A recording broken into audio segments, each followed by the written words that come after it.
If you like this audiobook summary, please don't forget to subscribe and share the 50 Shades of Jane, and if you have any suggestions, please feel free to drop your comment. Enjoy watching. Introduction. How would you like to work for yourself? How would you like to be free from the burden of answering to a demanding boss? How would you like to set your own hours? Most of us would answer yes to all of these questions. That's why, on the surface, being an independent consultant sounds like everyone's dream job. But the author cautions readers that, as great as it sounds, being your own boss actually requires a great deal of discipline, patience, and effort. And although you've probably heard that consultants make a killing, this industry is unlikely to make you rich overnight unless you learn how to make the industry work for you. That's why you need the top tips that will take your business from good to great and help you make $1 million in the process. And over the course of this summary, we're going to learn how to make that happen. Chapter 1. What do you bring to the table? Because you can serve as a consultant on almost any subject, a clear job description doesn't really exist. As a result, it can be hard to know what your role is really supposed to look like. How much experience do you need to have? How do you know when you're ready? These questions can drag you down and get in the way of your budding work as a consultant. And that's why these questions are the first thing the author seeks to address. Put simply, a consultant is defined as someone who adds value to any given field or conversation. A consultant brings a valuable combination of experience, insight, and skills that their client desperately needs. And even though you may not be certified as a consultant, because that's not really a thing, your experience will speak for itself. For example, if you're a retired doctor who specialized in disorders of the blood, you're already qualified to work as a consultant on a case with a rare blood disorder. Because you have that valuable experience, you can bring something to the table and help another team of doctors solve their problem. And the same is true for pretty much every area in which you could serve as a consultant. So when you start advertising yourself as a consultant, don't let yourself be distracted by questions like, what does a consultant do? And am I ready? Or do I have to be certified? If you're going into business as a consultant, you already have a wealth of expertise in a certain area, whether it's legal, psychological, or cultural. That will make you attractive to your clients. Because a consultant is, above all, someone who adds value. And you can rest in the knowledge that your experience inherently means you will bring something of value to the table. Chapter 2. Put yourself out there. But now that you know you're ready, how do you let people know? And how do you sell yourself as a consultant? This is yet another area where your expertise comes in handy because this is how you attract clients, by letting your results speak for you. For example, if you have published articles in your field, won awards, attended conferences, or achieved notable results, you can organize these in a portfolio or a website to showcase your accomplishments and to tell clients why they should choose you. To take a look at the value of this strategy in action, let's imagine you're a social media influencer. You know what makes a great Instagram post, and you know how to make people buy what you're selling. These qualities have helped you to conduct a number of successful brand campaigns for your former clients. But if you want to go into business for yourself as a social media consultant, you can showcase that experience by creating a portfolio that highlights all of your most successful campaigns. For an extra wow factor, you can also compile a few statistics, like the amount of revenue you've generated for your clients, the number of likes and views your posts received, and the exact amount of products that were sold as a result of your campaign. Because you have a history of proven results, prospective clients are going to recognize your success and jump at the chance to acquire your valuable insight for their business. But although this option is tried and true, it's also only one strategy. Word-of-mouth marketing is another great one, and you should never underestimate it.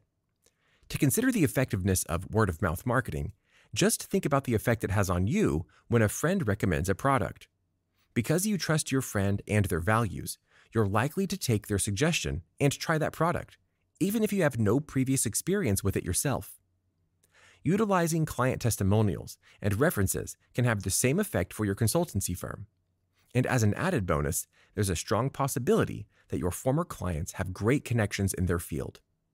If you can encourage them to write positive testimonials for you and recommend you to their colleagues, you won't have to do much at all in the way of self-promoting. And if you employ both of these strategies at once, business will be booming before you know it. Chapter 3. Define your value. We've already examined the value you bring to the table as a consultant, but now it's time to take the next step, learning how to market that value.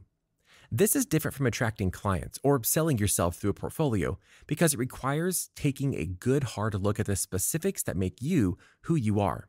And ultimately, it's these specifics that are going to make you a success. That's because you have to identify the things that make you stand out from the crowd. Because unfortunately, no matter how qualified or talented you are, there are probably a few thousand other people with those same talents and qualifications. And even if you have an awesome track record of proven results, someone else can have that too. So why should a client go with you? Answering this question requires digging deep and bragging on yourself, two things that most people are reluctant to do. But although it may feel a little awkward, don't be afraid to be blunt or even boastful. And don't get caught up in the well-intentioned vagaries that characterize most professional slogans. You've seen it before, those flashy commercials that hammer home power words like transformation, evolution, or success, and still leave you wondering, what in the world do they sell? You're better than that. So don't settle for a vague and generalized description like, my work as a consultant is unparalleled. It sounds impressive, but it's non-specific and lacks supporting evidence to back it up. So instead, tell your clients that you can use your superior knowledge of marketing and social media metrics to increase their revenue by 20%. And then back it up with proven examples that show you're the real deal. Ultimately, you can word your pitch any way you like and tailor it to any industry that's relevant to you. But at the end of the day, your clients should walk away with the impression that you are authentic and successful, and that you've been honest about the powerful results you can give her. However, it's important to bear in mind that even with the best and most enticing pitch, even with the most stellar track record in the world, some clients are still going to say no. And that's why, especially in the early days of your business, seeking out clients will be your full-time job. This is a unique challenge that many budding consultants aren't prepared for, especially if you're transitioning from a career that provided you with an automatic array of clients, like being a doctor or lawyer. So how can you stay motivated throughout the journey? The author observes that a singular motivation will drive your every choice as a consultant, the desire to add value and generate revenue.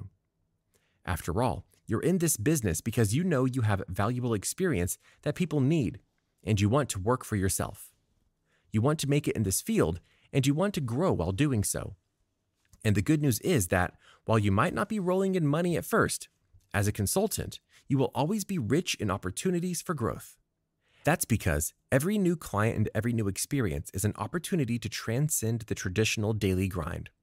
It's a chance to move beyond the expected and engage with something new. And if you're open to new opportunities for growth, you can literally learn on the job and to build your portfolio at the same time. This, in turn, will enable you to tout new experiences and qualifications to attract clients, and of course, raise your salary. Chapter 4. How to fire your clients. No doubt about it, working for yourself comes with a variety of new perks, and the ability to fire your clients is one of them. Yes, you really heard that right. As a consultant, you can reserve the right to fire clients. But although that might sound fun, the author cautions that it is crucial to exercise your firing powers with caution. There are always going to be difficult clients, the ones that attack you with unreasonable demands, that will never be satisfied with what you do. And although they might be the ones you want to fire, they might not be the ones you need to fire. And that brings us to our fourth and final step, identifying the clients that impede your growth. This step requires a great deal of professionalism and discernment, and one of its foundational principles is the knowledge that, unlike other businesses, you don't have to keep every client that comes to you. Where other businesses aim to amass as many clients as possible, thereby increasing their revenue and their sphere of influence, your business is centered around value. As a consultant, you're concerned with two types of value, the kind you bring to your clients and the kind they bring to you. That value can come in a variety of different forms, be it the relationship you forge with that client, the connections they can offer you, or simply the money they bring in. But no matter what, your partnerships should always be mutually beneficial. This principle should serve as a strong motivator because it can help you learn what to avoid as well as what to seek. For example, let's imagine you're just starting out as a consultant. You have no clients yet, and you're desperate for money. Your instinct might be to take on the first job that comes along with it, even if they want to pay well below your set rate. It's worth it, you might think. At least I'll get some money and experience. Unfortunately, however, this mentality can affect both your attitude and your reputation. If you think of yourself as being desperate for clients and willing to take any job that comes along, that's how you'll present yourself, and clients will pick up on it. So, instead of choosing you because you're the gold standard in quality or because of your stellar track record, they'll choose you because they know you're desperate and willing to sell yourself short. And because this attitude can infect your entire future client pool, it's better to turn down a prospective client than to risk the damage to your reputation. Similarly, if you're faced with a client who will sap your time, energy, and resources, keeping you in knots and preventing you from pursuing your best, it may be worth it to fire this client too. Because their impact on your mindset will soon permeate every aspect of your business and ruin the budding empire you worked so hard to create. That's why our last and most important lesson is learn to advocate for yourself. Learn to say no to clients that won't bring you the value you deserve. And above all, refuse to sell yourself short, even when it means making tough decisions, and even when it means losing money. And as you establish that pattern of growth, remember that growth is never a one-and-done process. In fact, the author recommends that you conduct a brutal review of your business at least once every 2 years, and take this opportunity to identify the contracts that are holding you back. For example, if you have one $100,000 project and two $10,000 ones that are taking the same amount of time, resources, and energy, cull the dead weight of the lesser contracts and pour your energy into seeking bigger projects that will add the value you deserve. Final summary. Being your own boss and establishing your own consulting business is awesome, but the role also comes with a unique set of demands not found in more traditional jobs. Being prepared for these demands is key, and that's why the author recommends that you concentrate on value added, learn to advocate for yourself, build a likable brand, and showcase your experience.